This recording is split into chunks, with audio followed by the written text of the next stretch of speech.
श्री गणेशाय नमः।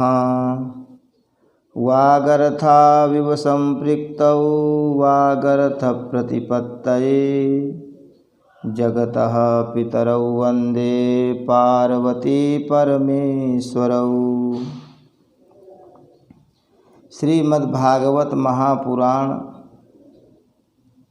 पंचम स्कंध चतुर्थ अध्याय ऋषभदेव जी का राज्य शासन।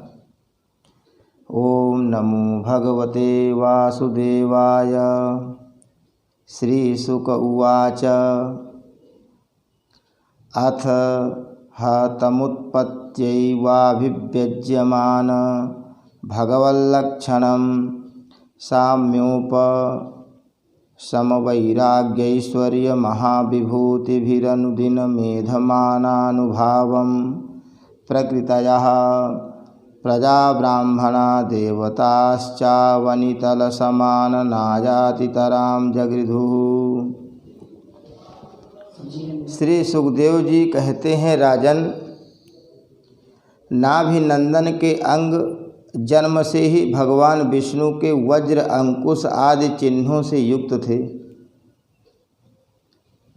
समता, शांति, वैराग्य और ऐश्वर्य आदि महाविभूतियों के कारण उनका प्रभाव दिनों दिन बढ़ता जाता था। यह देखकर मंत्री आदि प्रकृति वर्ग, प्रजा, ब्राह्मण और देवताओं की यह उत्कट अभिलाषा होने लगी कि ये ही पृथ्वी का शासन करें। उनके सुंदर और सुडौल शरीर, विपुल कीर्ति, तेज, बल, ऐश्वर्य, यश, पराक्रम और शूरवीरता आदि गुणों के कारण महाराज नाभि ने उनका नाम ऋषभ श्रेष्ठ रखा। एक बार भगवान इंद्र ने ईर्ष्यावश उनके राज्य में वर्षा नहीं की। तब योगेश्वर भगवान ऋषभदेव ने इंद्र की मूर्खता पर हंसते हुए अपनी योग माया के प्रभाव से अपने वर्ष अजनाभ खंड में बहुत जल बरसाया। महाराज नाभि अपनी इच्छा के अनुसार श्रेष्ठ पुत्र पाकर अत्यंत आनंद मग्न हो गए और अपनी ही इच्छा से मनुष्य शरीर धारण करने वाले पुराण पुरुष श्री हरि का सप्रेम लालन करते हुए उन्हीं के लीला विलास से मुग्ध होकर वत्स तात ऐसा गदगद वाणी से कहते हुए बड़ा सुख मानने लगे। जब उन्होंने देखा कि मंत्रिमंडल, नागरिक और राष्ट्र की जनता ऋषभदेव से बहुत प्रेम करती है, तो उन्होंने उन्हें धर्म मर्यादा की रक्षा के लिए राजाभिषिक्त करके ब्राह्मणों की देख रेख में छोड़ दिया। आप अपनी पत्नी मेरु देवी के सहित बदरिकाश्रम को चले गए। वहाँ अहिंसा वृत्ति से, जिससे किसी को उद्वेग न हो, ऐसी कौशलपूर्ण तपस्या और समाधि योग के द्वारा भगवान वासुदेव के नर नारायण रूपी आराधना करते हुए समय आने पर उन्हीं के स्वरूप में लीन हो गए। पांडुनंदन, राजा नाभि के विषय में यह लोकोक्ति प्रसिद्ध है। राजर्षि नाभि के उदार कर्मों का आचरण दूसरा कौन पुरुष कर सकता है, जिनके शुद्ध कर्मों से संतुष्ट होकर साक्षात श्री हरि उनके पुत्र हो गए थे। महाराज नाभि के समान ब्राह्मण भक्त भी कौन हो सकता है, जिनकी दक्षिणादि से संतुष्ट हुए ब्राह्मणों ने अपने मंत्र बल से उन्हें यज्ञशाला में साक्षात श्री विष्णु भगवान के दर्शन करा दिए। भगवान ऋषभदेव ने अपने देश अजनाभ खंड को कर्मभूमि मानकर लोक संग्रह के लिए कुछ काल गुरुकुल में वास किया। गुरुदेव को यथोचित दक्षिणा देकर गृहस्थ में प्रवेश करने के लिए उनकी आज्ञा ली।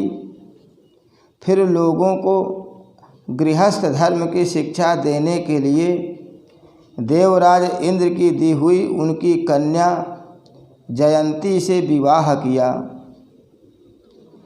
तथा श्रौत स्मार्त दोनों प्रकार के शास्त्रोपदिष्ट कर्मों का आचरण करते हुए उसके गर्भ से अपने ही समान गुण वाले 100 पुत्र उत्पन्न किए।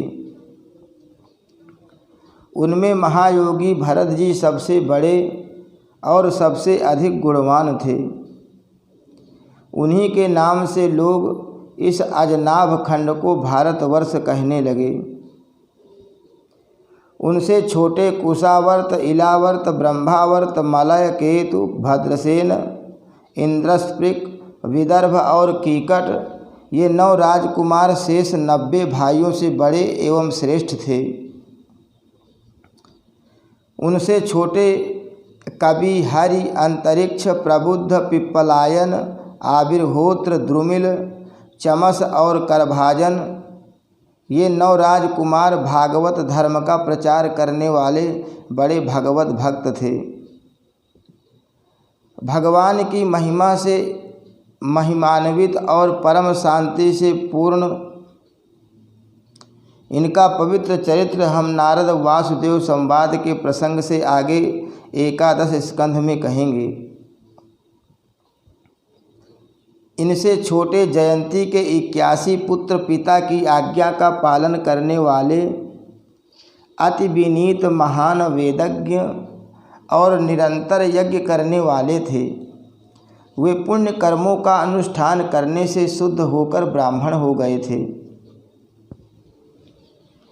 भगवान ऋषभदेव यद्यपि परम स्वतंत्र होने के कारण स्वयं सर्वदा ही सब प्रकार की अनर्थ परंपरा से रहित केवल आनंदानुभव स्वरूप और साक्षात ईश्वर ही थे, तो भी अज्ञानियों के समान कर्म करते हुए उन्होंने काल के अनुसार प्राप्त धर्म का आचरण करके उसका तत्व न जानने वाले लोगों को उसकी शिक्षा दी।